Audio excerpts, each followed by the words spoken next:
Hi. Are we excited?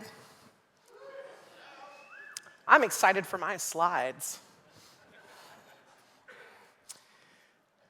I'm actually based out of the Bay Area, and I had a great travel experience yesterday, and I was welcomed by such awesome and friendly folks. I actually experienced some barbecue yesterday, and I now know why everyone always talks about this. So my name is Jennifer Davis. I am a cloud advocate at Microsoft. I've been in industry for 20 years. Now, advocates do a variety of different jobs, and the reason I joined Microsoft to be an advocate was the opportunity to sort of merge this 20 years of experience I've had in the operations field, doing a variety of different jobs, with the community aspects. So I'm a DevOps Days global organizer. I'm a DevOps Days Silicon Valley organizer. I have been doing community for years with Bay Lisa. I also started Coffee Ops, which is a way to get people together to talk about some of the things that we need to care about with DevOps and what we're doing in our environments.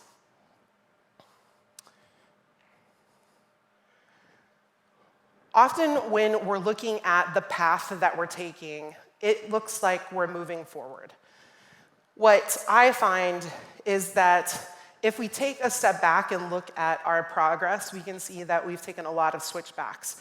And sometimes we're repeating things that we needed to repeat because of the terrain. Sometimes it's just a function of what we're having, and each of us are on our own journeys. So as an individual, what DevOps means to me may vary from what it means at a team level or as an industry at large. And that's all okay. Today, I want to talk about where we started 10 years ago, what effects DevOps has had on industry, and what industry has had an impact on DevOps, and then where we're going in the future. Now, I can't cover every single topic because I would end up talking for way longer than has been allocated to me. So there's going to be a lot of material, but I'm also not going to be talking about everything. So going back 10 years ago, there was this conference, Agile, an Agile conference, and there was two people there. I mean, there was more than two, but two that sort of influenced what DevOps became. Andrew Clay Shafer was a developer and also a co-founder of Puppet Labs, who's kind of trying to solve this ops space problem of configuration management. And Patrick was this system administrator and developer, and he was trying to navigate how to do this big data center project in Belgium and running into this confusion and frustration that people were having. So they were trying to think of, how do we make Agile for ops? And Andrew proposed a birds of a feather, which is kind of like a open session, but like a specific topic. And he just figured nobody'd be interested, so he didn't go. And Patrick shows up, and he's the only one there. Thankfully, they all met in the hallway later and started collaborating. So for me, in 2008, I didn't care about Agile anything. I saw some hints and frustrations that people were having for Agile, and I just kind of ignored it. But what I did see, I was at Yahoo working on some very complicated, complex systems that required working across the company. I needed to be able to get the security team to enable things. I needed to work with the network team to get particular network ACLs. I needed to work with the data center to roll things out. And so to me, that was a critical aspect of my job. I also saw in the wider industry this evolution of services and platforms and tools.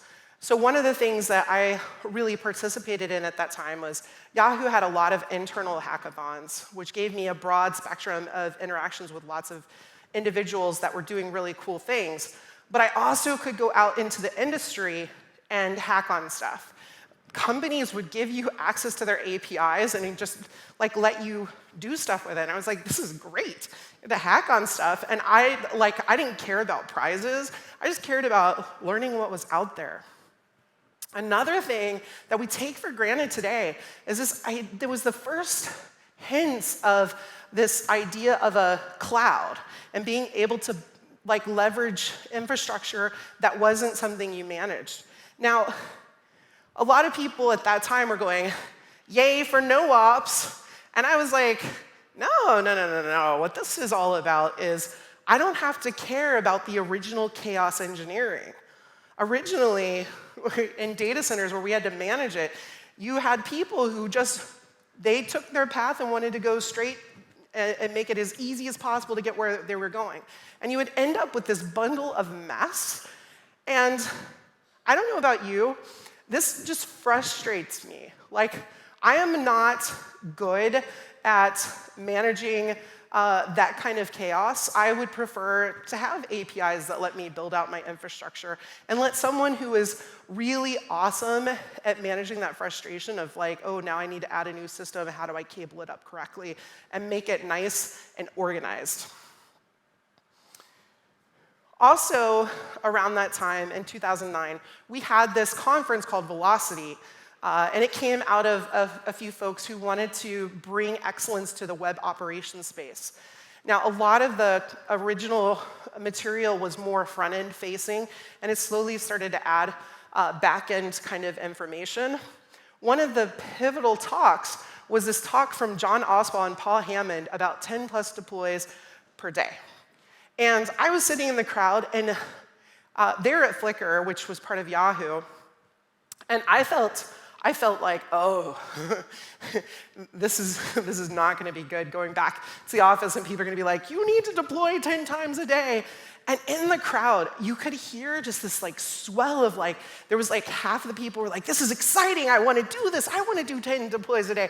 And then there was these other people who were like me, who were like, oh shit, this is terrible. No. But the underlying content that we didn't really focus on was this whole dev and ops cooperation, and that was the crux of the talk. Also at that time, Twitter was becoming something really important to our tech community. People would go on Twitter and tweet about their experiences. It was a way to connect with other people at the conference that were having your same experiences. And you could then leverage that. You could also join in on the conversations, not being able to afford that conference because Velocity was a very expensive conference. But it created this ability for people to connect. And Andrew Clay Shafer was out there in the audience live tweeting, which is commenting on Twitter about a talk.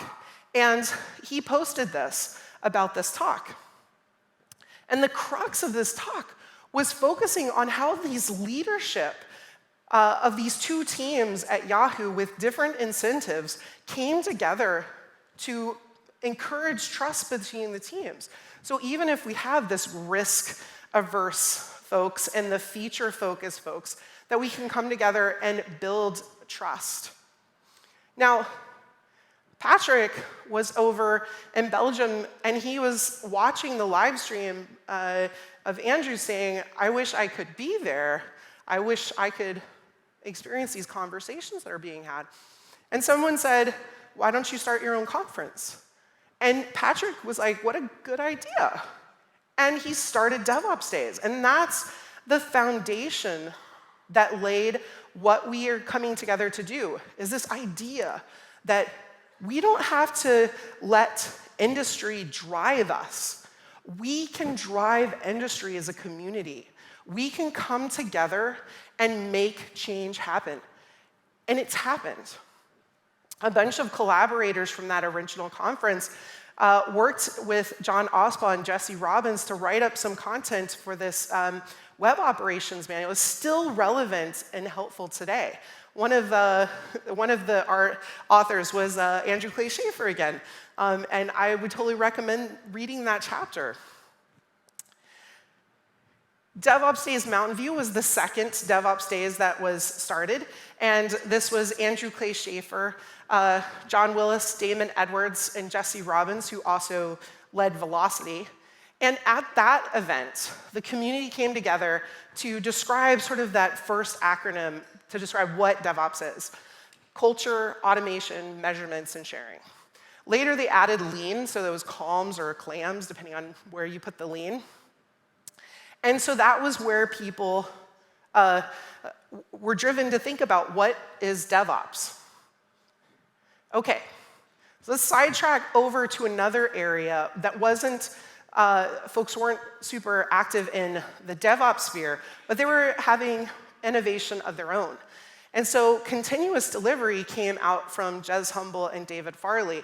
And this was showing how you can affect change in your environments by continuously integrating your code and having those small, fast changes. We now know that this is one of the key indicators of a high-performing team.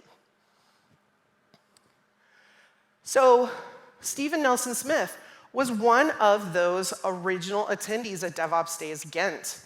And he wrote this test-driven infrastructure with Chef, which was one of the first applied DevOps where we're having operations and testing. You'll note I'm saying it was DevOps and it's testing and operations. And this was a really great book at that time. Nobody had really thought about how do we apply these particular principles from testing into our operations. In January 2013, Gene Kim and company released the Phoenix Project.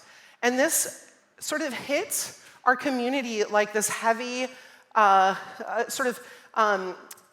way of like venting our feels. Like we all were that company, and yet none of us were this specific company. And it was the story about how IT was usually crapped on and how they made progress. And so they introduced these three concepts of flow, feedback, and continual experimentation and learning. And so this was a really critical story about how to do DevOps and giving an example of what it could look like in your environment.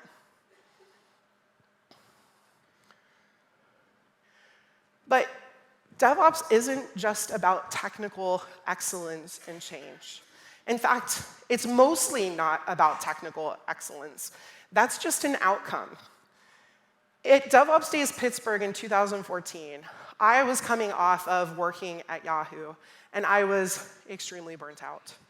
And I had joined a company, Chef, and they gave me this opportunity to give this talk from hero to zero. In this talk, I was addressing the problems that I had experienced about me being the single point of failure. I helped build out this amazing software, was the original SRE, and we had done so much, and I had experienced so much pain and impact to my health. I was terrified going up on stage for that talk. I was literally worried everybody would hate this talk that was about burnout. After that talk, and still to this day, I have people coming up to me saying thank you. It inspired a burnout open space where people ended up creating a website to collect all the resources that we together come up with as ways to address and discover burnout. But a key thing that I wanted to talk about at that was the fact that we're creating this unsustainable work for ourselves. In September of 2015, Keith Morris shared this infrastructure as code, and it was the first area where we're taking dev and ops and showing how we can write infrastructure as code.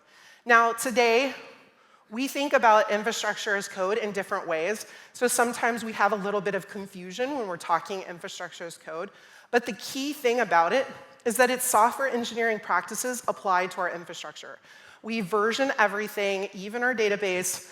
We use it, we manage it with configuration management, and then it allows and enables us to have ephemeral stacks and environments, which at one point we couldn't imagine having.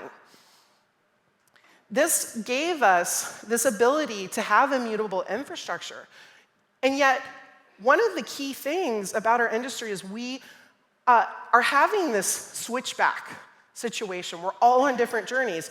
Even to this day, we still have incidents where configuration drift is a serious problem with security vulnerabilities. So as you're going through your day, and as you participate in your environments, think about what are the things you just assume are true and how you can contribute back into the community about how to make change.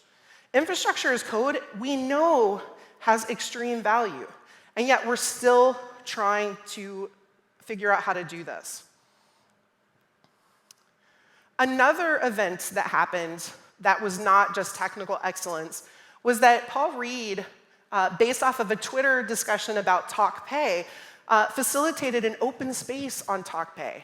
And this was really critical because it actually impacted how people perceive what they are paid in industry. Sometimes it's one of these things where it's really hard to talk about some things, and we're often encouraged not to talk about our pay.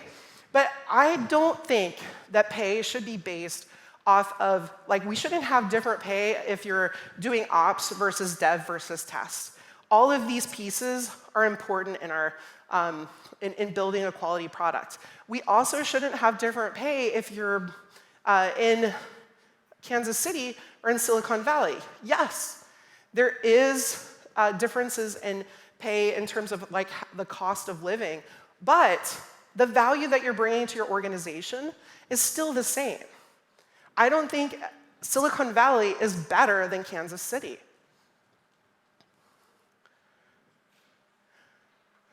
Another sort of side rail of things that were happening at the time in 2016 was that Google started talking about, here's how we do things.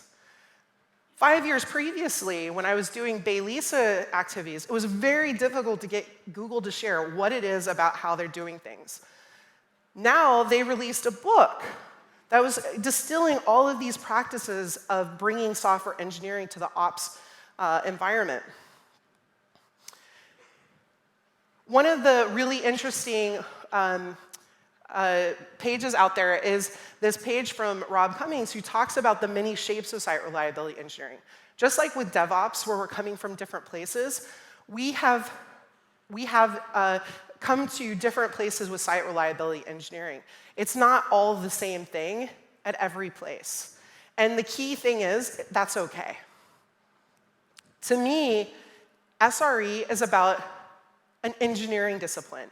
That means we're doing experiments. We're thinking about the human costs and safety controls that we need to invoke.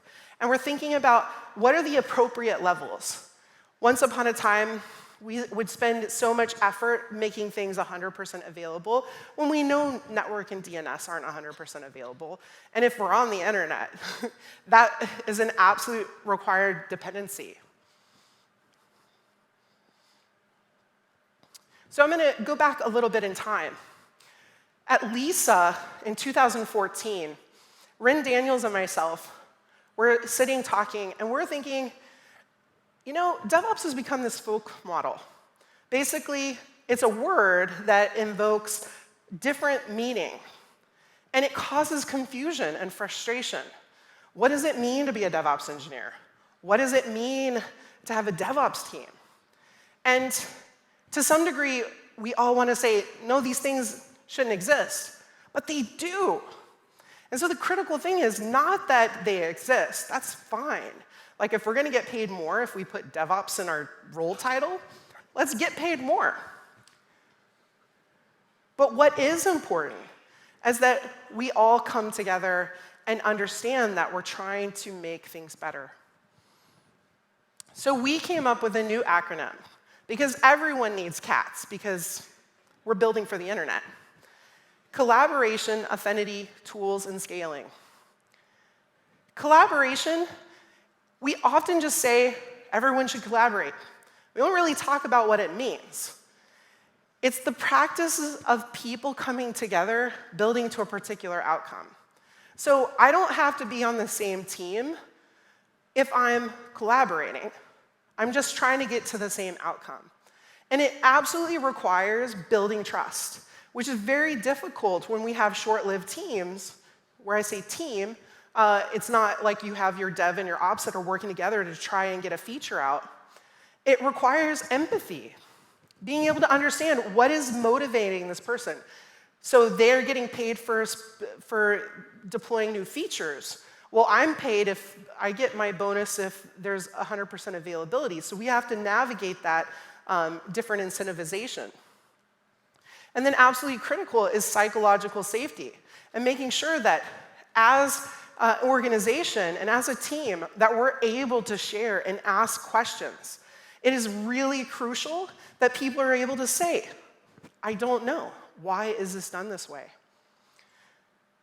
One of the crucial things about DevOps Days is that we create an environment that has psychological safety so that we can all build and communicate and collaborate today. So one of the things I would ask as an individual is that we strive to not use language like, this is stupid, or that's dumb, or I am dumb, or any of these kind of things where we're making judgments. Let's think about it from a systemic issue so that we can all build and have successful outcomes today. One of the key things that we talked about when we were thinking about effective DevOps is that we need a compact. And this is kind of going from that collide, collaborate, and commit. We need to first establish our common vocabulary. Often we want to skip this when we're trying to get shit done because everyone's like fast, fast, fast. Well, we're not getting anywhere fast if we don't understand where we're going. So we need to set, this is what we're doing and how in the context. We need to have shared, clearly defined goals. If there's goals that you think you're having, but that's not where you're actually aiming for, that's not helpful. We need to commit to ongoing communication. So we have to be okay with saying, I had a problem here, or I need to take my child to daycare, or I need to take my child to the doctor, he's sick, I'm gonna miss this date. Or, you know what, I am really burned out, I cannot do this right now, please help. So it has to be a safe place to actually have that ongoing communication. And then because we have that ongoing communication, we can make adjustments to our goals and our processes, and we can repair whatever mistakes or misunderstandings we have. So if we need to pull in more people, we can do that.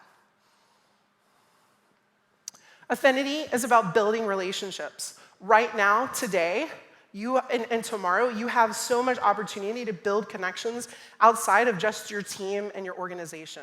This was crucial to me. I realized at Yahoo, I was working with so many awesome people, but I lost sight of all the things going on in industry separately.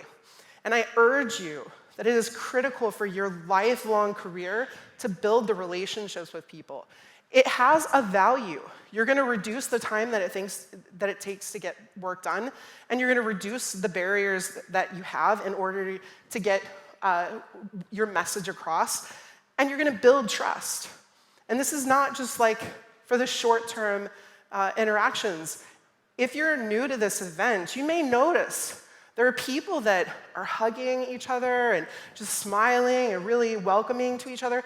These relationships that you build are going to be lifelong, and they're going to impact you. You're going to find new jobs, new opportunities. You're going to get raises to get you paid what you're worth because you're building those relationships.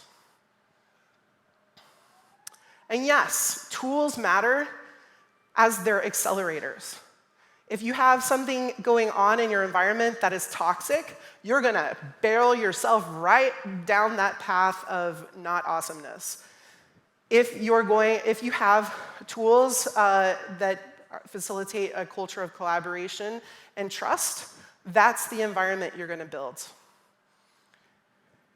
And then scaling, I don't think about it just as here I want to have more systems, I need more infrastructure, or I'm becoming a bigger company.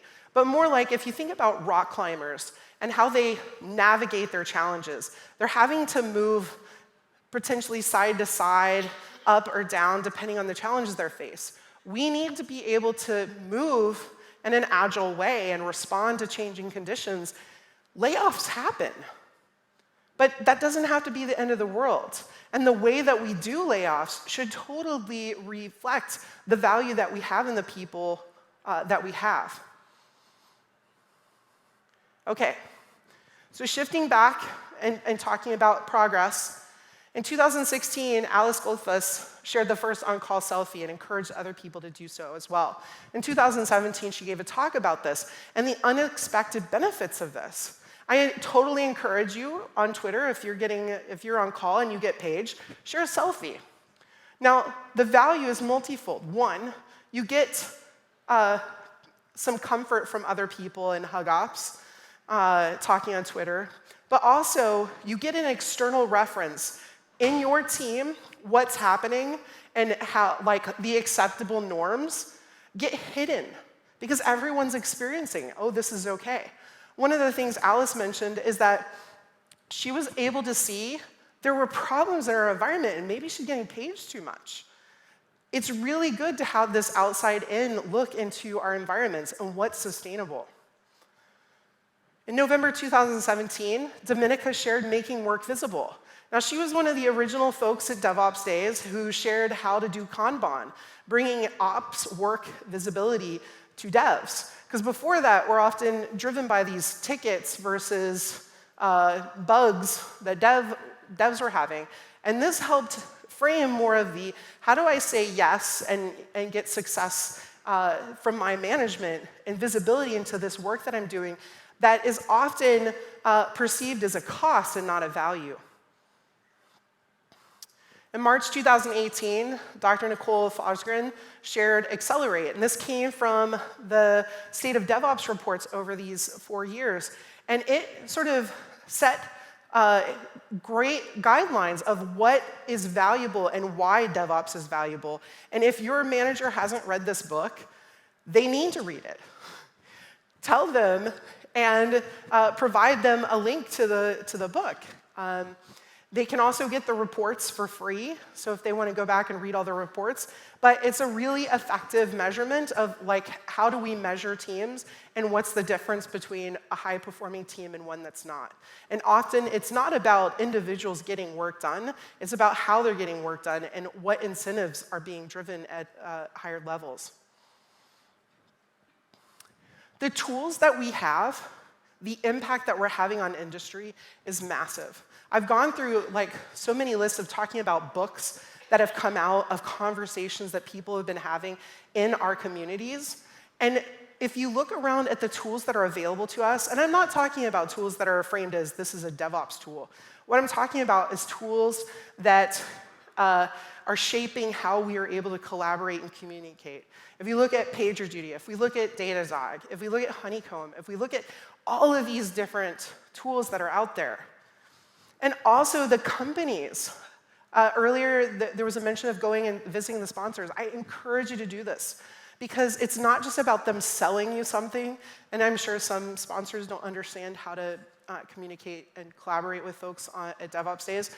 But, like, I am here as a Microsoft Azure advocate because I am a voice to bring back what is it that our tools are doing that we need to do better, and how can we do that? And you have this opportunity to talk to all these vendors and tell them, thank you for this. This works and this is great. Without that communication, when we say this tool sucks, there's a reason. We don't have the communication across teams and across the industry. So one of the impacts we've had is that our systems are changing. We talk about pets and cattle and moving to this idea of bacteria. Tori suggested this. This idea is with bacteria, and she came out of it with Docker, but now even more with serverless. It's this idea we have this ephemeral systems, and that we don't even care. They live so short a time, we don't even know what's going on. I think of serverless, a lot of people think of it as super duper hype. I think of it as this next phase DevOps collaboration. Because with serverless, I can have a configuration that allows me to have one repo where my ops, my dev, and my tests are all collaborating on the same code. Yeah, some of it's YAML, and that's not so fun, but we can make that experience better. But the key thing is that we're able to work together towards the common goal. We're defining our infrastructure up front. We're pointing to where our code and what we're building. And we can have our security team even audit what are the features and functionality there is. Often there's this perceived benefit that we're simplifying the operational model of serverless, and you're paying for what you use. But the reality is it's just another platform to choose from. And if you add it to your infrastructure, you have additional choice, but there's more operational complexity. Like you have another platform to worry about.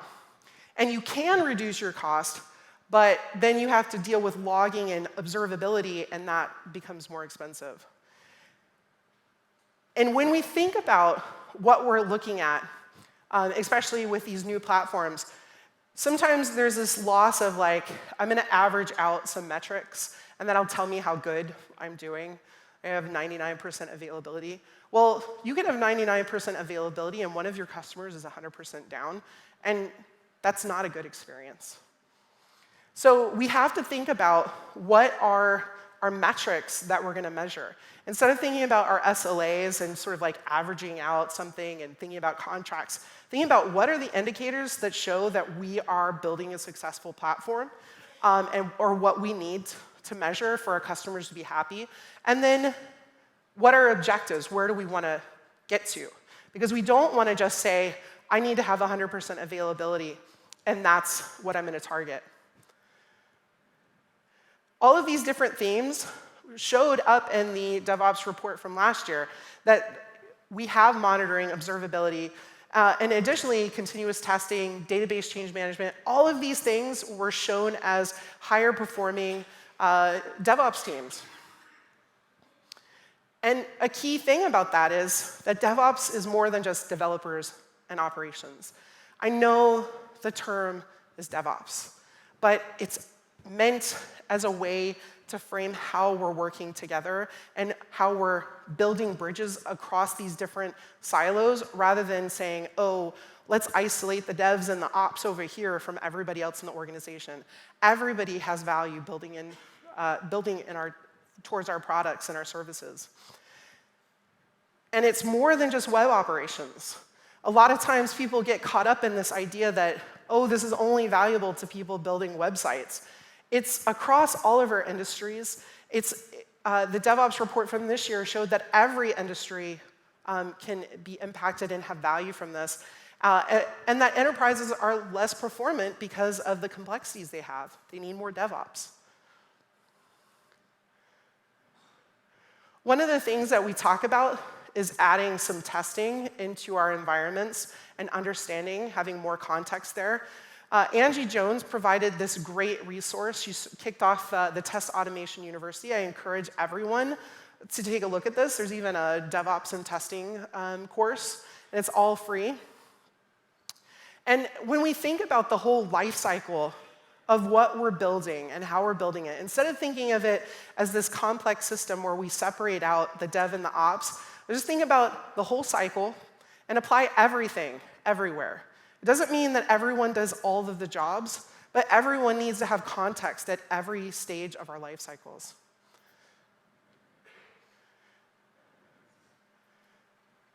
So, what's next? I encourage everyone, you have this opportunity today to work together and identify what it is that's happening in your environment and share. Find those problems. Work towards the community building out solutions. Build the relationships between your different teams. And also here today, if you're not getting paid well, I know I'm saying that a lot, you should get paid more, and you should be paid across the industry, and find out that information. And then when it comes to the tools, be aware and able to say that these tools are no longer useful, and we're going to retire them. We have to be okay with letting things go, as well as choosing new tools and being able to experiment with them. We have this opportunity tomorrow to have some open spaces. I've come up with a few ideas, just as sort of, not that we should talk about these, but some topics that might be useful for each of us to think about to encourage other topics.